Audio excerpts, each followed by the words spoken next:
Hi, this is Born62, I'm Henrik Jürs. Today I'm gonna talk about something we all know happens sooner or later. Shit. Shit happens. And no matter how well planned your life is, no matter how conscious, how mindful you are towards yourself and your own life and towards others, sooner or later accidents, mishaps, misunderstandings, or someone deliberately trying to make your life miserable will hit you. And it can be small stuff like losing your groceries on the way to your car, they simply drop out of the bag, or it can be bigger stuff like losing your money, your income, losing your job, or it can be very tragic stuff like losing someone you love, a relationship that breaks up, or someone who dies or becomes terminally ill. The small stuff, how to deal with all these small annoyances in life, I'll talk about that in future videos. Today is about when things get big and ugly. There is a kind of model made that describes normal human reaction. And normal is of course a relative saying, because what is normal, but this is what the average human, how they react to any kind of shock, tragedy, accident, and so on. It's shown here, this is time, and here we have our thoughts, our not conscious thoughts down here, and our active conscious thoughts up here. At the base level here we have stability. This is where we hopefully live most of our lives, and here when the accident happens we plunge into shock. In the shock phase we are usually passive, we don't have a lot of reflection, we are mindless, you could say. There's not much happening inside, we simply lose track of what's happening around us. Sometimes we stay with the chain of thought we had when the accident happened. I was T-boned a couple of years back. I was on my way from my home to a sports facility where I was going to play badminton, and my first reaction after I had realized I wasn't seriously hurt was that I had to deal with it after I had played badminton. Moments later I realized I was not able to go to badminton because I couldn't get out of the car, it was totally smashed together. But my first reaction was actually to stay with the chain of thoughts I was in when the accident happened. And that is very normal. You're simply not able to access a new situation and say, oh, what was going to happen isn't going to happen now because of this accident. So in the shock phase we are usually paralyzed. After that, when we leave the initial shock phase, there comes a phase where we turn to anger. We see this that happened to us as unjust. Why did this happen to me? I didn't cause this. I didn't do anything wrong. It was the fault of others, and so on. Even if it's an accident that might have been your own fault, or something that just happened and you couldn't blame anybody with any reason, often we set in with anger. And in that phase from shock to anger, there is also a kind of denial where we really don't want to access or take in the problem, the accident, and see it as it is. Often we try to say to ourselves, well, maybe tomorrow it isn't that bad after all. It's like we can't really process what's happening. When the anger wears off, there often comes a kind of passive rejection phase where we simply don't want to handle the problem.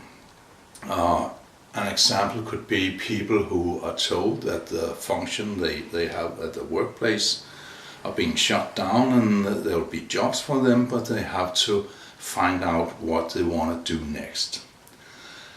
And instead of actively seeking a solution, they ignore the problem. They don't go to the meetings, they don't read the memos, they don't try to seek out the opportunities at hand. They simply just ignore the problem and carry on as I wasn't going to happen anything. And that is actually quite normal. I've seen that at several workplaces where people, even if they're told a year ahead that their work function will disappear, they just keep on going as usual because hopefully it won't happen. After the rejection phase and into this next phase, anger is kind of exchange for grief, sadness. At this phase we lose hope, we lose belief in the future, and we're just sad, sorry. The anger is gone and now we just sit there feeling sorry for ourselves or sorry for someone else, and there's not much energy at this point. We are in a very passive state and normally doesn't do much.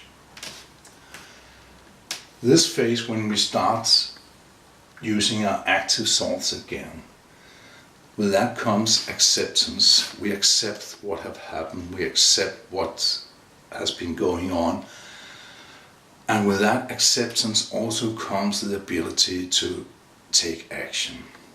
And at that phase, which is called a new orientation, we'll try to look at the possibilities, the opportunities that the future brings, and we'll try to figure out what to do to be able to better our situation and move on.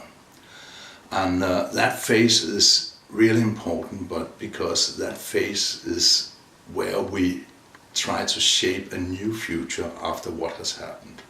Even if it's a tragic loss of someone we love, that is a phase where we kind of move on, as it's said. So this is a normal reaction. And how long does this take? That depends a lot, both of the circumstances and also about what you get out of this accident, what it means to you, your interpretation of the accident. Let's assume 10 people are laid off from work. 8 of these people have the idea that they are good at what they do, they have connections, they know other companies that have the same kind of work function as they have been doing, and their self-image, the thought they have about themselves, is that I'll get a new job, no problem. This is annoying, this is not what I wanted, but I'll get a new job.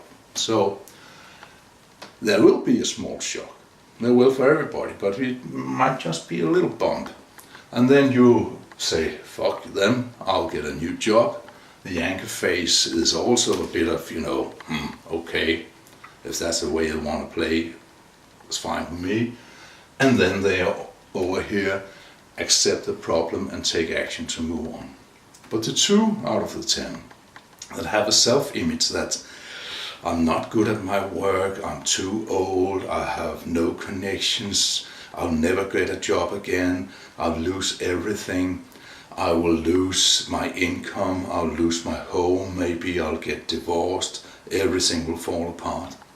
For these people, this phase can be, of course, the shock will be much stronger, all the phases will be much stronger, but it will also take longer. And some people actually never get to the point where they're able to take action again without any kind of professional help.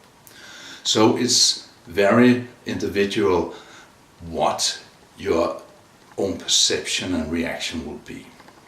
So both how much but also how long will depend upon the circumstances. Also there's a difference between losing a job you really didn't like or losing someone who is killed in a car crash. Of course there's a difference. So also if you lose your job, the idea that you should get a new job is right at hand. Everybody knows if you lose a job you have to get another one. But if you lose your grandmother in a car accident, well, there's no point in trying to get a new grandmother. So what can we use this model for? First off, you can use it to understand your own reaction or understand the reaction of others.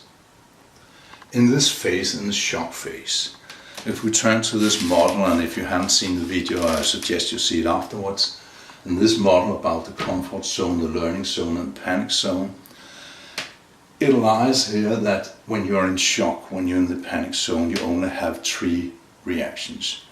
You can fight, you can flee, or you can play dead.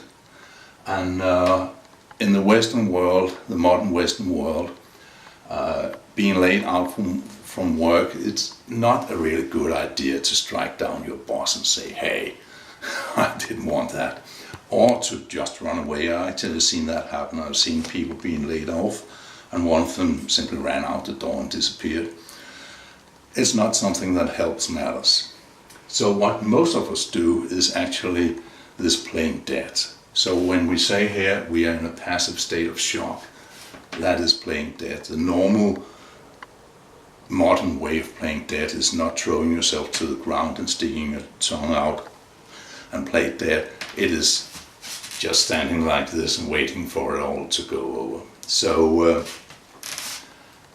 in the panic zone, you haven't really any option for reflection or other kinds of action. You are in shock, so you cannot do anything else.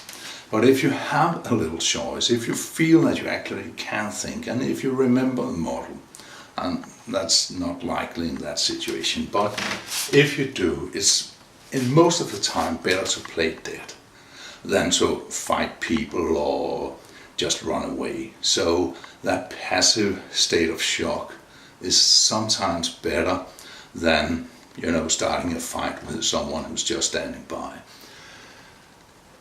In the next phase, when you get angry, if you know yourself and you know that this is actually a normal reaction, keep your anger to yourself or let it out with people who you can trust and who loves you and who understands you, instead of just spewing it out at your workplace or at innocent bystanders or at the personnel, the nurses and the doctors who are treating whoever is sick from your family or whatever. Lastly, in the rejection phase, you can ask yourself, right now I'm trying to ignore this. It feels best to push it away and not take it in. But ask yourself this question. In a few years' time, what will I think of this? Sometimes we want to push a problem away because it's so unpleasant and we are so sad and we cannot really take it in, so we just stay away. But what we should do, if we are doing the right thing, is actually to go in there and take action. Let's say someone is dead, very tragic, all the family is in grief, and what you really want is to stay away, not participate, not be there, not share, not come in and face all that grief. So you just stay away. That's not the right thing to do, you know that deep in your heart. So better to bite your teeth and go in and say, well, this is unpleasant, this is not something I love doing, but I know that in 1, 2, 3 years time, if I'm going to look myself in the mirror and say I did the right thing, I have to be there, I have to participate. Even if it means to go to the hospital every day to see someone who's terminally ill, or to comfort someone who is so sad that it's nearly not possible to be near them, then you can still choose to do the right thing and be able to be satisfied with yourself afterwards. When we get to the last phase where we begin to look at the opportunities and new possibilities, that's a different matter, and that matter, positive thinking, is very important. In my next video I'll talk about that, how to move on, how to get along. But first off, I thought it was a good idea to explain this. Hopefully it has inspired you, and hopefully it can give you some reflection, and hopefully you'll never be here. If you're a happy person and stay that for the rest of your life, maybe this will never be something you have to deal with. Let's hope not. I'll cross my fingers. Until next time, I hope you'll give this kind of reflection. Hi.